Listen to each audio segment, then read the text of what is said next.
Hay quien menciona, ¿no?, que probablemente una serie es un poco más parecida a una novela porque tiene capítulos, ¿no?, o temporadas, capítulos, etcétera, y una película, ¿no?, que normalmente dura una hora y media, 2 horas, probablemente es más cercana a la estructura de un cuento, tiene que ser más contundente, siempre y cuando no sea una saga. Entonces, bueno, veremos algunas de estas cosas y de esta película ustedes tendrán que hacer un comentario y un análisis tratando de destacar algunos elementos teatrales que veremos el día de hoy en esa película. Y esa película, pues obviamente, digo, si es que se esperan algo más o menos decente de mi parte, que no creo, ¿no? Y está bien, pero pues es una muy buena película, no es de superhéroes, de vampiritos, no es, no sé, tantas cosas que hay, pero pues bueno, la van a ver. Yo considero que es una película pues muy buena. Si les gusta, yo creo que pues ya me daré por bien servido. De algo que vio la clase de literatura, sí, ¿por qué? Porque ya vieron esa película y les gustó y seguramente la volverán a ver y la recomendarán,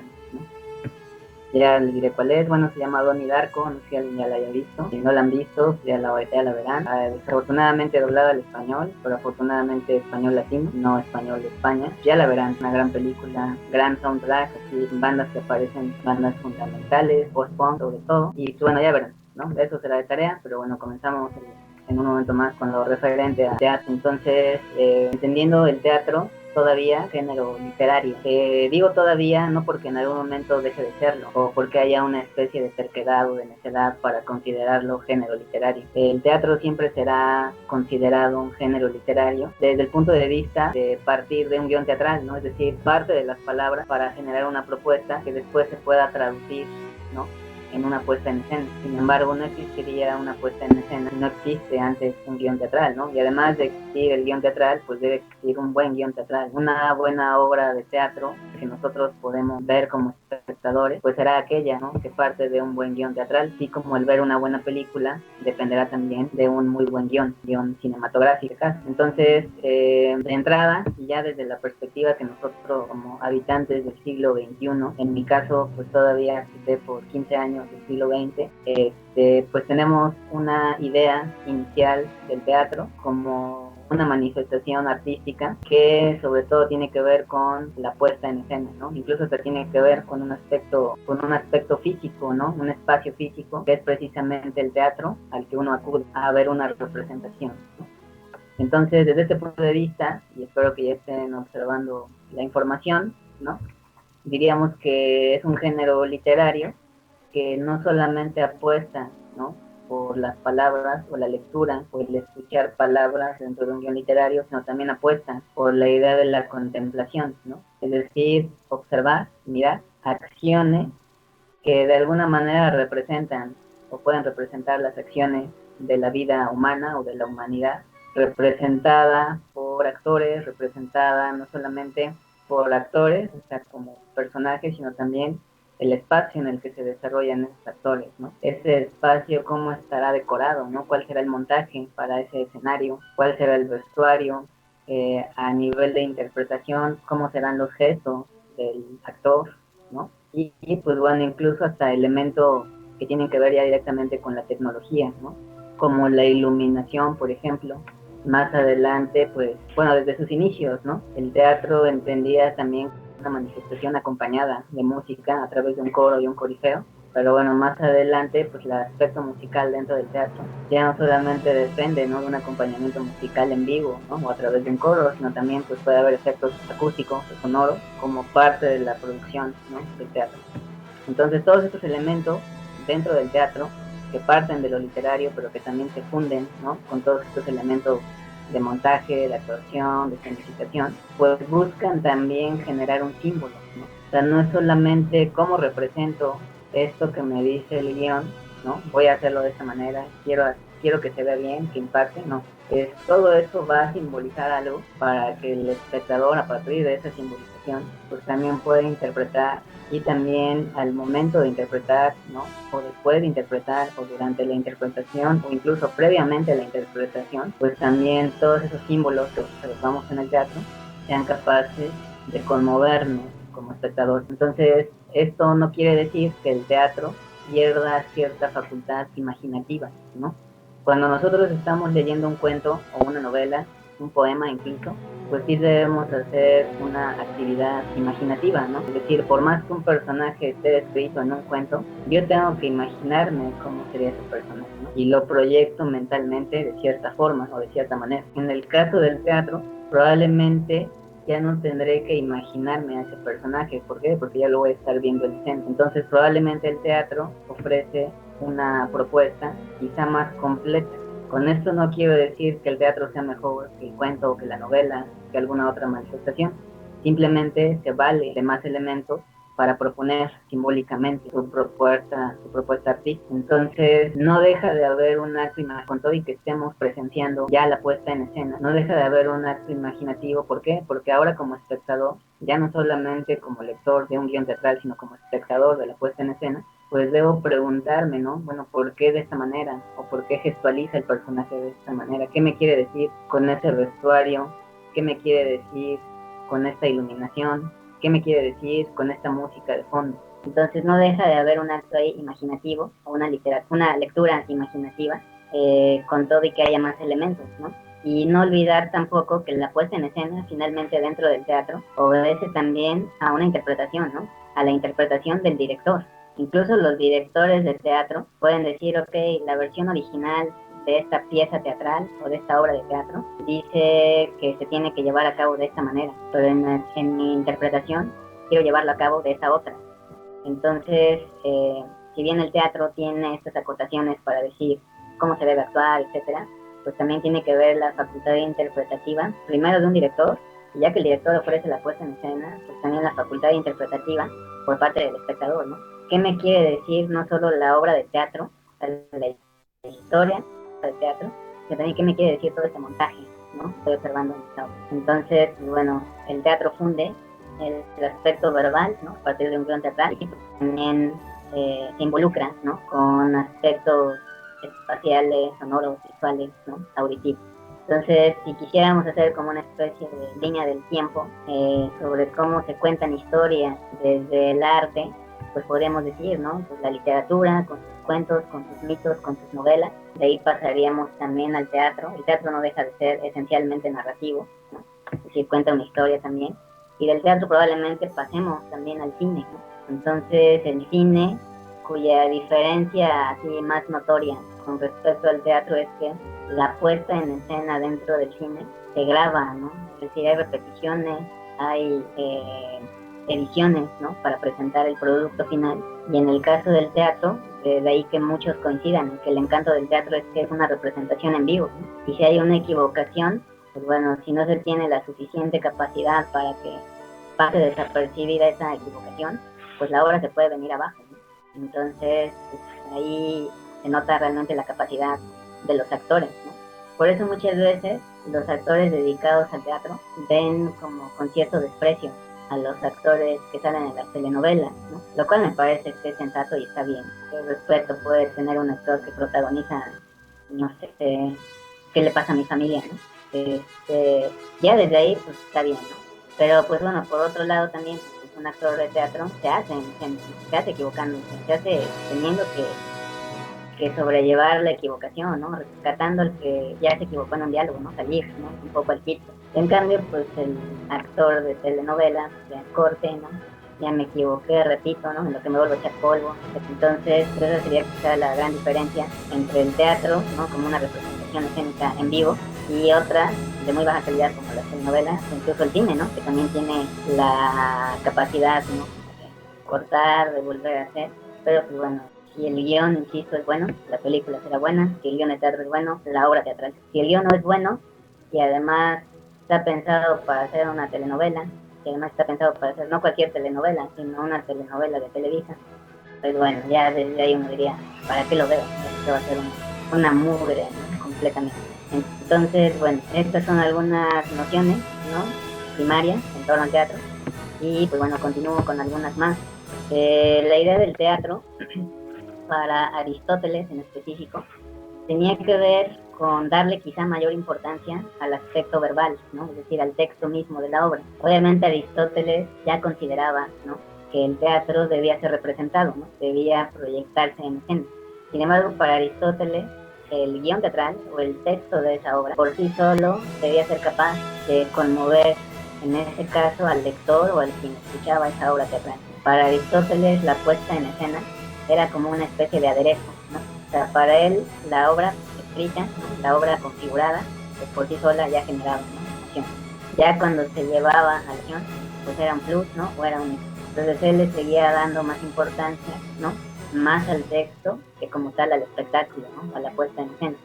Entonces, la palabra teatro o el concepto teatro deriva del griego teatrón. Con todo y que Aristóteles le siguiera dando importancia al texto más que a la puesta en escena, desde la etimología, la palabra teatro, ¿no?, que deriva de teatrón en griego, ya de alguna manera indicaba o señalaba cuáles debían ser los alcances del teatro, ¿no? Teatrón era un lugar en donde el público o la gente se acercaba a ver actos, ¿no?, a presenciar actos. Ya también desde este punto de vista, muy importante ver que además de ser un género literario, una propuesta artística y demás, el teatro juega mucho con algo que es una condición un tanto extraña, ¿no?, en las personas, que es el hecho de estar observando al otro, de estar mirando y presenciar actos. Esto acerca quizá un poco como al voyerismo, ¿no? Quiero ver qué está haciendo el otro, ¿no? En este caso no lo espiaré porque pues asisto a un lugar para ver la escenificación, pero es como muy interesante esta idea, ¿no?, de siempre estar mirando al otro, siempre estar mirando los actos que hacen otros, porque seguramente el observar qué hacen otros me permite a mí también darme cuenta qué es lo que hago yo, ¿no?, cómo me comporto yo a través de otros. Y esa es una de las ideas fundamentales o principales del teatro, la imitación.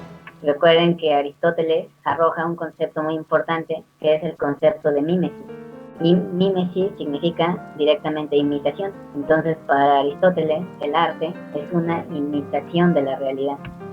Entonces, cuando él arroja este concepto de la imitación o de la mímesis, se está refiriendo precisamente a las representaciones dramáticas, ¿no?, al teatro en Grecia. En su arte poética, ¿no?, Aristóteles define cuáles serían los 3 grandes géneros teatrales. Y es a partir de este estudio en donde encontramos conceptos tan importantes como el de la mímesis o la imitación.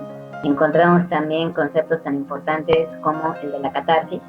No sé si recuerden, la catarsis entendida como el grado más elevado al que te puede llevar una obra artística, una obra literaria, y que además, mediante esa elevación, ¿no?, a través de la catarsis, pues bueno, se puedan conseguir fines curativos, ¿no?, se pueda conseguir una especie de sanación, ¿no? Estos elementos que son clásicos y fundamentales para la lógica aristotélica derivan precisamente del teatro. Bueno, él en específico ahonda mucho más en el primer gran género teatral que se llama la tragedia, ¿no? Entonces, la tragedia para Aristóteles es aquella manifestación teatral que imita las acciones de carácter más elevado en la realidad. ¿Por qué las acciones de carácter más elevado? Porque intentan, ¿no?, conseguir una belleza absoluta, ¿no? Entonces, en este tipo de tragedias normalmente también encontramos la intervención de los dioses, ¿no? Al ser problemas muy elevados, ¿no?, de mucha importancia, existe la intervención de los dioses, la idea del destino, que también es muy importante, es decir, los dioses han trazado un destino para determinados personajes, del cual no se pueden mover, ¿no? O bien se pueden mover, pero finalmente llegarán, ¿no?, a ese destino. Entonces, desde este punto de vista, los personajes que se encuentran dentro de las tragedias, pues siempre están oscilando, ¿no?, entre la compasión, entre el temor, ¿no?, entre el horror y la conmiseración, para finalmente producir una catarsis, ¿no? Y bueno, esta catarsis permitirá que el personaje se purifique, ¿no? Es decir, si era malo, se convertirá en alguien bueno, ¿no?, por así decirlo. Entonces, directamente en lo que tiene que ver con los personajes, las tragedias configuraban la idea de un personaje protagónico, al cual se le llama el héroe trágico. Entonces, el héroe trágico dentro de las tragedias era aquel que pasaba de la desgracia a la dicha, ¿sale? O también podría ser al revés, podría pasar de la dicha a la desgracia. Un personaje que necesariamente necesitaba sufrir, quizá para poder liberar a otros personajes. Ahí hay un héroe trágico. O un personaje que a lo mejor estaba muy mal emotivamente, pero logra superar sus problemas y pasa de ese acto de desgracia a algo dichoso. Y eso también lo enaltecería como un héroe trágico, ¿no? Entonces el héroe trágico, aquel que va de la desgracia a la dicha o de la dicha a la desgracia, pero que es capaz de sobreponerse a sus dificultades, y si no es capaz de sobreponerse, es capaz de recibirlas con tal de que otros más no sufran, ¿no? Entonces se configura la idea del héroe trágico, y ya desde este punto de vista, o desde este concepto del héroe trágico, creo que eso ya también nos puede aproximar un poco a ciertas versiones actuales, ¿no?, de historia. Piensen en alguna serie que les guste, en alguna película, en algún anime, si es el caso incluso. ¿Cuántas de esas historias no cuentan con la figura de un héroe trágico, ¿no? Probablemente ya no lo llamamos héroe trágico como lo llamaban los griegos con Aristóteles, pero sí podemos encontrar numerosos ejemplos de personajes en la literatura, en las series, en el cine, que cuentan, ¿no?, con esta configuración del héroe trágico. Es muy interesante ver cómo estos elementos, junto con otros que veremos a continuación, si bien pertenecen al mundo griego, ¿no?, tiempos muy muy remotos, aún siguen teniendo vigencia, ¿no? Estoy muy seguro que ustedes, desde sus gustos, de lo que observan en cuanto a series y películas, seguramente estarán, digo, si es que se dieron un poco ahorita la tarea mental de hacerlo, estarán pensando en un personaje que tiene esas características del héroe trágico, ¿no?, como ya decía en alguna serie o en alguna película.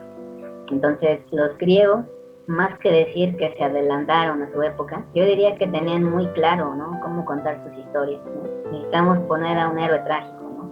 Y más adelante también, para la dinámica y para el ritmo de sus historias, estas tragedias elaboraban algo que se conocía como peripecias, ¿no? Entonces la historia transcurría con cierto ritmo, pero de repente ocurría un suceso o un hecho brusco, ¿no?, algo repentino, algo que era inesperado, que de alguna manera alteraba la dinámica de la historia. A este suceso brusco, inesperado, ¿no?, le llamamos peripecia, ¿no? O en Grecia Aristóteles le llamó peripecia. Entonces a veces, no sé si han leído esto, cuando antes se iba al cine, ¿no? Creo que ahorita ya como se intenta, pero cuando antes se iba al cine o cuando comprabas una película y leías la reseña, de repente se decía, ¿no?, una historia llena de periplos, ¿no? O los periplos de esta historia se refiere precisamente a peripecias, ¿no? Es decir, son historias nutridas o desarrolladas a partir de cambios bruscos, ¿no?, cambios repentinos, uno tras otro. En la tragedia griega normalmente era una sola peripecia que alteraba todo el orden de la historia. Entonces, bueno, peripecias. Y nuevamente yo les diría, ¿no?, a ustedes, si lo están imaginando, pues cuántas historias, series, animes, etcétera, pues no han detectado o no pueden reconocer en este momento mentalmente que plantean peripecias. La otra vez yo ejemplificaba sobre esto, ayer pues, que si esto fuera una obra de teatro, en donde el profesor está hablando y los alumnos desde su casa, los 53 que están conectados, están poniendo atención absoluta. Si fuera una obra de teatro, pues, ¿qué podría ser una peripecia en este momento? Yo decía, pues a lo mejor que empezara a temblar, ¿no? Y como a los 5 minutos se fue la luz, ¿no? Entonces es como una peripecia real, ¿no? Se vaya la luz, altera el orden, ¿por qué? Porque ya no se puede seguir con la clase, te tienes que volver a conectar, etcétera, etcétera. Entonces, pues hay muchas peripecias en las tragedias, o normalmente eran una o dos, pero bueno, muchas historias juegan con este elemento de la peripecia para darle una mayor dinámica o un mayor ritmo. Y nuevamente volvemos a la idea de la mímesis o de la imitación, ¿no? Existen peripecias en las tragedias o en el teatro, porque pueden existir peripecias también en la vida diaria, ¿no?, en la vida real. Ya héroes trágicos, no sé, ¿no?, qué tantos héroes trágicos podríamos considerar en la vida real. A muy pocos, diría yo. Desde luego no podría ser un político de cualquier partido, pero bueno, pensemos, ¿no?, que puede haber por ahí alguno. Entonces, también las tragedias dentro del teatro desarrollaban algo que se llamaba la anagnórisis, ¿vale? Entonces la anagnórisis, entendida como una revelación de algo que era desconocido, ¿no? De alguna manera podrían decir, bueno, esto es lógico, ¿no? Si es revelación es porque no se conocía. Entonces puede ser esa faceta de la anagnórisis algo desconocido, por lo tanto es una revelación, ¿vale? Pensemos que en la obra de teatro nos damos cuenta que los dos personajes que se están enamorando en realidad son hermanos, o son medios hermanos, ¿no? La revelación, nadie sabía, nadie se imaginaba, y nos lo está dando la obra de teatro, ¿no? Pero también hay otra variante de la anagnórisis que tiene que ver con que probablemente hay una revelación de algo que ya se conocía, pero que se desechó o con el paso del tiempo se fue olvidando, ¿vale? Entonces aparece una anagnórisis para recordar, no te olvides que esto ocurrió, ¿no? Y está volviendo a ocurrir, no se puede volver a repetir. Entonces pueden ser revelaciones de algo que era desconocido, o puede ser una revelación de algo que ya existía, que se conocía, pero que se fue olvidando, ¿no? Entonces, pues bueno, estos elementos, ¿no? El héroe trágico, la peripecia y la anagnórisis, son los que configuran las historias dentro del teatro en la etapa clásica. Aristóteles lo estudia y lo describe muy bien desde la tragedia, ¿no? Pero también hay muchos de estos elementos, quizá el héroe trágico no, pero también elementos como la peripecia y la anagnórisis podríamos encontrarlos también dentro de la comedia y dentro del drama más adelante. Entonces, por dar algún dato extra, pues la idea de la tragedia surge gracias a un señor llamado Tespis, ¿no? Tespis supuestamente fue el primer inventor o el que configuró por primera vez una tragedia, ¿no? La cual tiene sus antecedentes en otras representaciones teatralizadas a las que les llamaban ditirambo. Un ditirambo era una especie de diálogo musical entre un coro y un corifeo. Un coro de 50 hombres que dialogaba de manera musical o cantada, de manera coral, con un corifeo, ¿no? Que era como el líder de ese coro. Entonces eran diálogos teatralizados, ¿no? Mediante la musicalidad que enaltecían la figura de Dionisio, ¿no? Que desde la mitología griega, Dionisio era considerado el rey de los placeres, ¿no? El rey de la sensualidad, incluso para muchos. De hecho, en Grecia se hablaba de algo que eran como las fiestas dionisíacas, que no les diré de qué se trataban, pero pues eran Dionisio, el placer, la sensualidad, etcétera, ¿no? Entonces, bueno, le debemos a Tespis como el origen de las tragedias. Y ya con estos elementos, como decía, pues podríamos un poco notar, ¿no? Cómo la idea que tenían los griegos de contar historias a través del teatro sigue siendo vigente en la actualidad, ¿no? Y sigue siendo vigente incluso desde manifestaciones pues, bastante carentes, ¿no? Es decir, nosotros podemos detectar peripecias porque realmente lo son, ¿no? Ok, estaba viendo esta película y no me esperaba que ocurriera esto, ¿no? Hay una peripecia. Sin embargo, hay otras películas, y hablo de películas entendiendo o suponiendo que quizá hemos visto más películas que obras de teatro en el teatro, al menos es mi caso, ¿no? Entonces, también hay muchas películas en donde tú estás viendo la película y ya intuyes, aquí va a pasar algo, a lo mejor no sabes exactamente qué, o a veces también sabes o le atinas a lo que va a pasar, y ahí es donde dices, pues hay un intento de peripecia, pero ya me lo esperaba, ¿no? Es un poco predecible, entonces probablemente esa historia pues no es tan buena, ¿no? Hablando de una anagnórisis, ¿no? Uno también como espectador de repente dice, seguramente estos dos son hermanos, ¿no? Y resulta que así son. Entonces ahí nos damos cuenta cómo las configuraciones de historias muy recientes, pues carecen ya como de pues de cierto estilo, ¿no? De cierta configuración, vamos, hasta de cierta seriedad, ¿no? Entonces por eso son muy señaladas de repente, pues estas historias, ¿no? Que se ponen de moda, ¿no? De los vampiritos que brillan y son guapos, o estas series insufribles, al menos para mí, ¿no? De doctores jóvenes que se enamoran entre ellos, ¿no? El personaje protagónico es una mujer que sufre, como Grey, ¿no? Se llama. Es una de las series, digo, perdón que me extienda en esto, porque yo creo que tiene que ver un poco. Es una de las series más sobrevaloradas en la historia y me bastó ver nada más 5 capítulos, ¿no? Digo, nunca volveré a verla, jamás. Pero qué personajes tan desagradables todos, ¿no? La protagonista, la oriental, esa es la que peor me caía. Son muy predecibles, ¿no? Por más inteligentes que sean, sabes que van a terminar haciendo tonterías, que digo, no está mal, pero como una serie ya sabes qué va a pasar, ¿no? Pero bueno, creo que continúa, ya llevará 10 años. Y así hay muchas, ¿no? Desde mi punto de vista, desde luego, ¿no? Entonces, hablando ya de la comedia, pues si la tragedia imitaba como lo más elevado, la comedia imitaba no lo más bajo, pero sí imitaba aquellos elementos que eran susceptibles de provocar risa. Entonces, la comedia probablemente dirigida a sectores sociales, quizá no tan altos, la tragedia obviamente a los sectores más altos, la comedia como de medio abajo, es decir, de aquí probablemente, aunque más bien es de Roma, ¿no? Esta frase, pan y circo para el pueblo, ¿no? Dales que se rían, ¿no? Manténlos ahí enajenados, ¿no? Riéndose. Eso probablemente en los inicios de la comedia, que también, ¿no? Creo que no estamos tan alejados en la actualidad de algo así, ¿no? Es decir, hoy tenemos a comediantes, desde mi punto de vista, burdos, ¿no? Que manejan un sentido del humor chusco, nada más, el típico cuenta chiste, y que además ya es líder de opinión, ¿no? Además ya es analista político y esas tonterías, ¿no? pero que no encabezan una crítica digna, tomando en cuenta que obedecen a una línea política conservadora de derecha, ¿no? Que no puede haber algo más nefasto que la derecha, ¿no? Que digo, entendida en líneas generales, pues la derecha busca siempre preservar privilegios, ¿no? La izquierda busca abatir esos privilegios, ¿no? Pero bueno, no es tema ese, pero sí es como muy interesante ver cómo la comedia, al menos que tiene un impacto más masivo en la actualidad, me parece que obedece un poco esta idea de la comedia en sus orígenes, ¿no? Pan y circo para el pueblo, ¿no? Que se rían de tonterías. Y por ahí si pueden, amánsamelos, ¿no? Para que piensen que otro es el malo, ¿no? Ya conforme la comedia avanza, ¿no? Conforme la comedia también se va transformando, recordemos que el arte es un ente vivo, y al ser un ente vivo se transforma, pues la comedia deja de ser también este acto de pan y circo para el pueblo, ¿no? O sea, que sea mero entretenimiento. ¿Por qué? Porque dentro de la comedia se empieza a dar la sátira política, ¿no? La crítica social, la ridiculización, ¿no? Hacia ciertos personajes que ostentan el poder, ¿no? Entonces, cuando empieza a ocurrir esto desde la comedia, cuando la gente empieza a reírse de manera inteligente y de manera crítica, ¿sale? Pues obviamente la comedia se convierte en un factor de riesgo, ¿no? Es decir, están pensando, ¿no? Están criticando.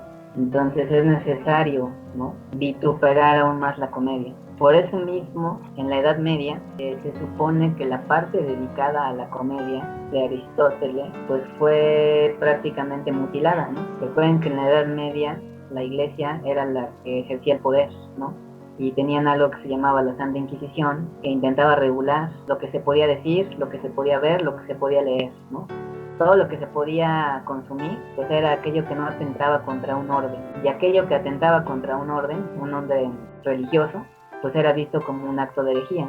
Y no solamente era señalado, era perseguido y era castigado de las maneras más atroces, ¿no? Entonces, bajo este contexto, vieron que la comedia se empezaba a convertir en algo peligroso, ¿no? Que atentaba, que criticaba, etcétera, que atentaba contra el orden, y deciden desprender la parte de la comedia de la poética de Aristóteles para que ya no se leyera más, ¿no? Esto es algo que ustedes pueden un poco notar en una película que se llama El nombre de la rosa, ¿no? Me parece que sale Sean Connery y es además una novela de Humberto Eco.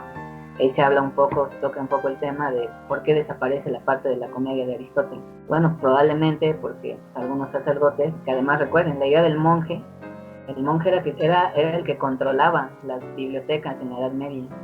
De los monjes se ponían a leer todos los libros y decían, esto es herejía, arráncalo.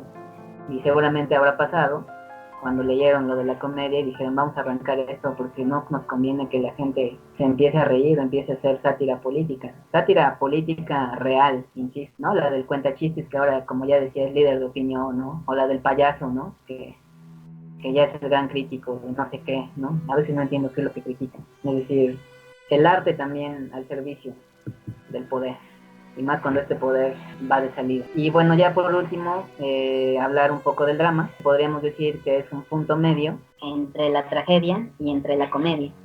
En el drama no encontraremos grandes conflictos, así de carácter elevado, sino más bien son conflictos más cotidianos, ¿no? Que generan un dolor mucho más cercano a la gente de pie, ¿no?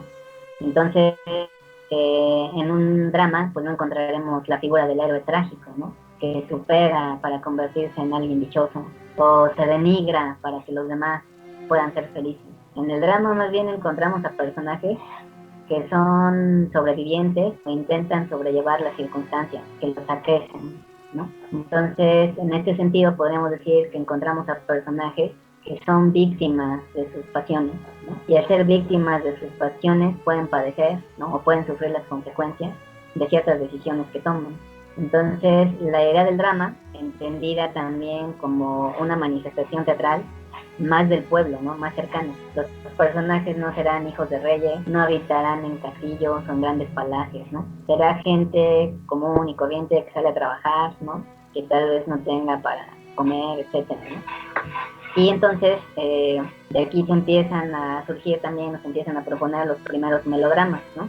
Que hay melodramas que enfatizan, ¿no? En el tono dramático, ¿no? Que pueden tener personajes con sus problemas cotidianos.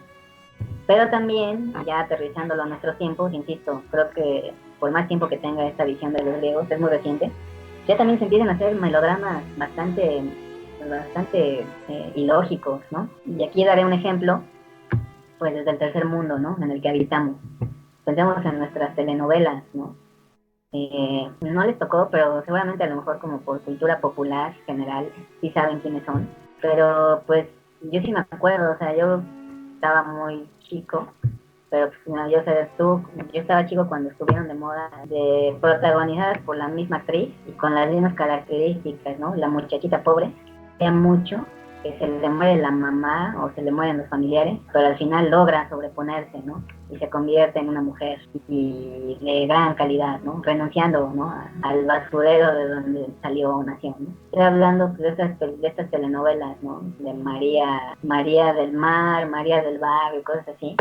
Son melodramas patéticos, ¿no? Melodramas baratos, que repiten la misma fórmula y curiosamente, pues siguen teniendo mucho impacto, ¿no? O sea, tuvieron miles y miles de seguidores, ¿no? Y a la fecha, si por algo yo estoy hablando de ellos, es porque la gente lo recuerda. No sé si ustedes, no digo que lo recuerden porque no les tocó, pero sepan, ¿no? Sepan de todo esto. Incluso hasta como los memes, esto que de repente también se puso de moda, salía un personaje de estas telenovelas, que era como la villana, y esa frase, ¿no? De la maldita lisiada y eso, pues de ahí viene, ¿no? O sea, imagínense, ¿no? O sea, sigue teniendo vigencia, pero pues eran cosas muy repetitivas, o sea, la villana tiene que ser muy villana, ¿no?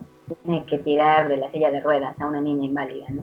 Los pobres tienen que ser muy, muy pobres y además, pues como estamos en México, tienen que llamarse María, ¿no? Para que vean qué pobres son, ¿no? Melodramas baratos, melodramas sin sentido, que se repitieron durante mucho tiempo y que en la actualidad afortunadamente van en decadencia, ¿no?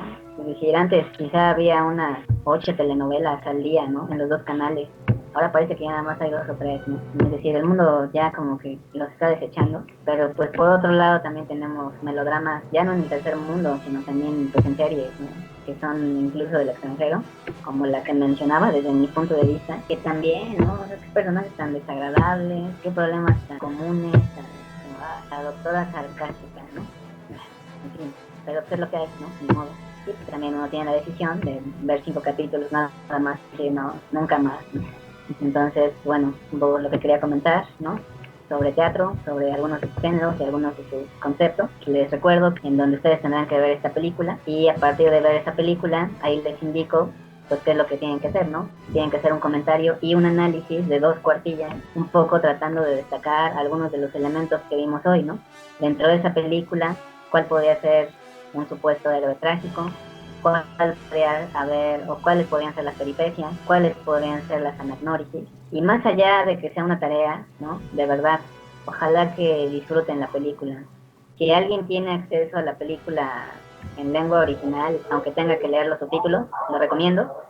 Si no, pues bueno, vean esta versión doblada al español latino. Es una gran película que justo este año cumple 20 años. Digo, la anécdota era que se iba a estrenar en octubre del 2001, pero pues como hubo atentados a las Torres Gemelas, pues todos los contenidos que tenían que ver con accidentes aéreos se prohibieron y la película pues nunca se estrenó en 2001, se estrenó después, pero bueno, podría decir muchas cosas de esa película, véanla y ojalá les guste. Yo espero que sí. Y pues sí, no es una película, ya saben, no sé, Rápidos y Furiosos o cosas así, ¿no? Ya hay 10 o 20 de estas, ¿no? Es una película que creo que les va a gustar.